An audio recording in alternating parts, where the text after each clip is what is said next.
Сәлем достар, менің каналыма қош келдіңіз. Сіздерге видеолар ұнап жатса, лайк, комментарий жазып, тіркеле отырыңыздар. Қазіргі таңда адамның өмірі күрт өзгерді. Біз теріс факторлар біздің денсаулыққа үнемі әсер ететін ортада өмір сүреміз. Біздің заманымызда шынымен сау адам болу қиын емес. Өйткені денсаулыққа деген тұжырым тек жеке тұлғаның ғана емес, сонымен қатар адамның ақыл-ойы мен ақыл-ойының жай-күйін, сондай-ақ өмір сүретін қоршаған орта мен қоғамның жағдайын қамтиды. Барлық осы факторларға жету қиын. Бүкіл қоғам, мысалы, біз өзгере алмаймыз, бірақ өзіне жауапты. Бұл біздің тамақтануымызға қатысты. Өз денсаулығыңызға зиян келтірмей не жей алатындығыңызды білесіз бе?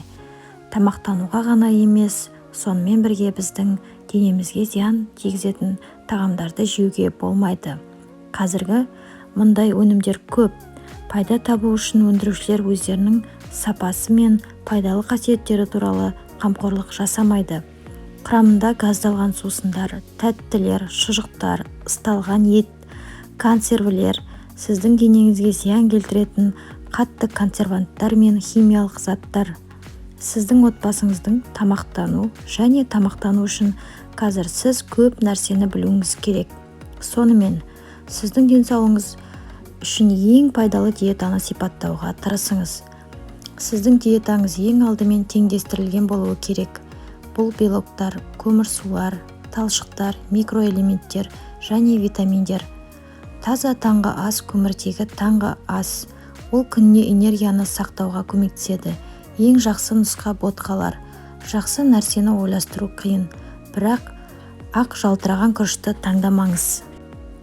Ол организмді қышқылдайды.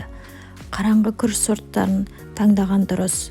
Олар жүрек, қан тамырлары ауруларының, қатерлі ісік ауруларының, семіздік пен қант диабетінің қаупін азайтады.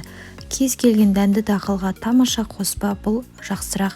Таза, мысалы, калий бар банандар және сол арқылы жоғары қан қысымы мүмкіндігін азайтады және жаншып кетуіне көмектеседі. Кептірілген жемістерге келетін болсаңыз, сақтық таныту керек. Олар күкірт қышқылының ерітіндісімен өңделеді. Егер, мысалы, кептірілген өрік мұндай емге ұшырамаса, онда оның түсі біз үйренгеннен әлде қайда қараңғы болады. Сондай-ақ таңғы асқа кішкене бал қосуға болады.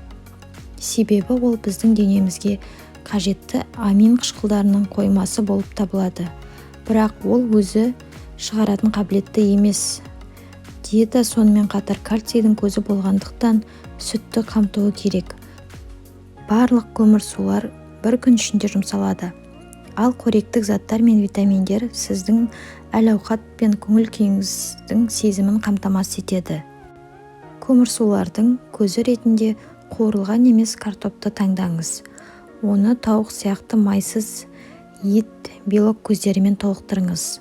Сонымен қатар, тауық етін тағамға пайдалы деп санайды. Себебі бұл ақуыздың ғана емес, сонымен бірге мидың жұмысына үлкен үлесін қосады.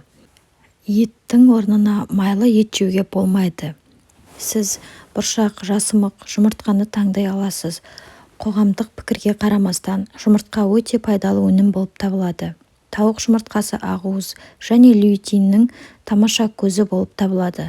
Аптасына 6-дан астам жұмыртқаны немесе одан да көп пайдаланып, сіз инсульт пен жүрек соғу қаупін азайта аласыз. Қан тамырларында ұйыған қанды да кетіреді. Сондай-ақ ақуыз ретінде сіз балықты, әсіресе жүрек кемістігі бар адамдарда жеуіңіз керек. Лосос, мысалы, қатерлі ісік пен қанның пайда болу қаупін төмендетеді. Онда қандағы холестерин деңгейінің жоғарылауына жол бермейтін омега-3 тобының майлары бар. Жақсы талшықтың пайдасы бәріне белгілі. Бұл витаминдер мен микроэлементтердің негізгі көзі және ішектің дұрыс жұмыс істеу үшін қажетті өнім. Бұл қырыққабат, қызылша, сәбіз, алма, шпинат. Бұл өнімдерде біздің денемізге қажетті витаминдер мен микроэлементтер бар. Бұл ақылға сыймайтын ағылшын күні бір алма күнін жеп, бір жылға өмірді ұзартады деп айтады. Осы өнімдердің барлығы жыл ішінде бар және ұзақ уақыт сақталады. Қырыққабат пайдалы қасиеттерін жоғалтпайды және қытырлақ. қыста сіз витаминдермен қамтамасыз ете аласыз. Біздің организмге өсімдік майлары керек. Бұл күнбағыс, зәйтүн майы, алайда оның пайдасы шикізат түрінде ғана болады. Яғни термиялық өңдеуден кейін ғана зиян келтіреді, бірақ сіздің денеңізге көмектеспейді. Салаттарға май қосып, өсімдік майларына күнделікті қажет болады. Сондай-ақ тазартылған майларды аз пайдаланады. Өйткені мұнайдың барлық өңдеу деңгейлерінен кейін онда іс жүзінде пайдалы заттары жоқ.